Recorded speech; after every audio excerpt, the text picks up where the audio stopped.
Assalamualaikum warahmatullahi wabarakatuh. Perkenalkan, nama saya Khaira Fadila. Saya dari Prodi PGNI Unit 1 Semester 3. Di sini saya akan menjelaskan dua materi, yaitu yang saya ambil pada buku Bimbingan dan Konseling menurut Perspektif Al-Quran dan Sains. Nah, pada materi yang pertama, saya mengambil pada judul Bimbingan Konseling Islami guna mengatasi kesulitan belajar remaja yang mengalami kecemasan. Jadi, pendidikan adalah bimbingan atau pertolongan yang diberikan oleh pendidik kepada perkembangan peserta didik untuk mencapai kedewasaannya dengan tujuan agar anak cukup cakap untuk melaksanakan tugas hidupnya sendiri, tidak dengan bantuan orang lain. Pendidikan memang tidak bisa dilepaskan dari psikologi, ataupun pemberian psikologi terhadap pendidikan sangatlah besar. Kegiatan pendidikan khususnya pada pendidikan formal seperti pengembangan kurikulum, proses belajar mengajar, sistem evaluasi, dan layanan bimbingan dan konseling merupakan beberapa kegiatan utama dalam pendidikan yang di dalamnya tidak bisa dilepaskan dari psikologi.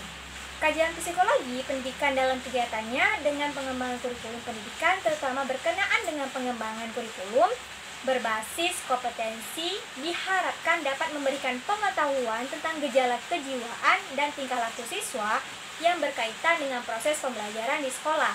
Kehadiran psikologi pendidikan Islam di dalam dunia pendidikan di Indonesia sangat banyak membantu dalam pengembangan keilmuan, di mana berdasarkan tuntutan dalam Islam yaitu sesuai panduan Al-Quran dan hadis.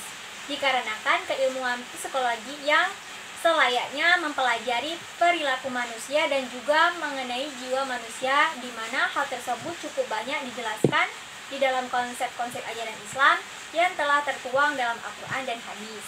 Di antara kontribusi psikologi pendidikan Islam untuk dunia pendidikan di Indonesia yaitu adanya pemberian pelayanan konseling Islami yang diadakan di setiap sekolah yang berlatar belakang Islam, di mana mereka sebagai praktisi psikologi Islami dapat memberikan konsultasi kepada siswa-siswa yang membutuhkan jasa konselor ataupun psikolog yang tetap menggunakan metode-metode konseling secara umum, namun ditambah dengan metode-metode keislaman yang telah tertuang di dalam Al-Quran dan hadis.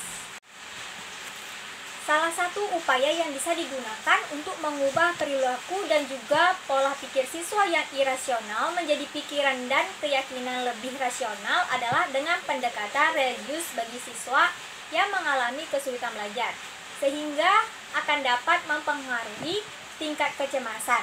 Dan hal ini adalah dengan memberikan suatu metode bimbingan konseling Islami yang merupakan psikoterapi kognitif secara Islam yang dapat dilakukan di sekolah dan termasuk ke dalam terapi mental.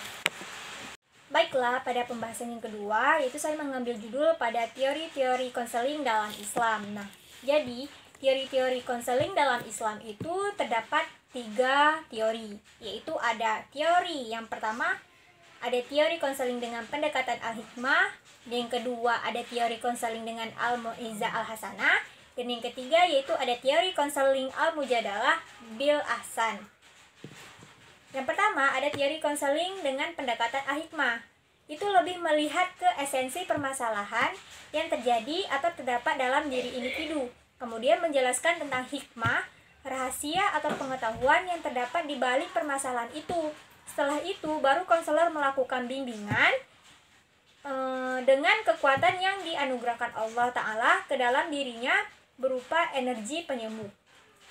Energi itu terekspresi pada pandangan mata, ucapan, sikap, atau tindakan.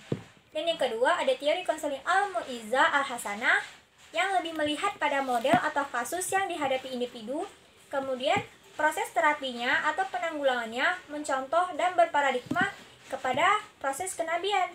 Bagaimana para nabi, rasul, dan aulia Allah melakukan perbaikan, perubahan dalam masalah kepribadian sehingga mereka dapat menjadi insan yang kamil, yaitu manusia yang memiliki potensi ilahiyah yang sempurna, tidak hanya di bumi tetapi juga di langit, tidak hanya di dunia tapi juga di akhirat, dan tidak hanya di hadapan Tuhannya tetapi juga di hadapan makhluknya. Dan teori yang ketiga yaitu ada teori konseling al-mujadalah bil ahsan yang lebih menitik beratkan kepada individu yang membutuhkan kekuatan dalam keyakinan dan keinginan untuk menghilangkan keraguan, was-was, dan prasangka-prasangka negatif terhadap kebenaran ilahiyah yang selalu bergema dalam nuraninya, seperti adanya dua suara atau pernyataan yang terdapat dalam akal pikiran dan hati sanubarinya, namun sangat sulit untuk memutuskan mana yang paling mendekati kebenaran dalam paradigma ilahiyah. Baiklah, itu tadi adalah sedikit penjelasan tentang materi.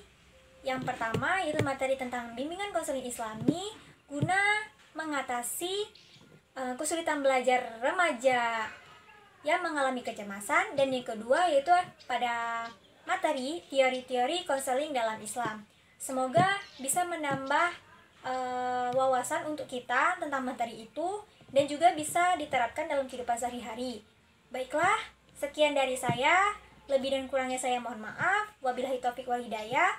Wassalamualaikum warahmatullahi wabarakatuh.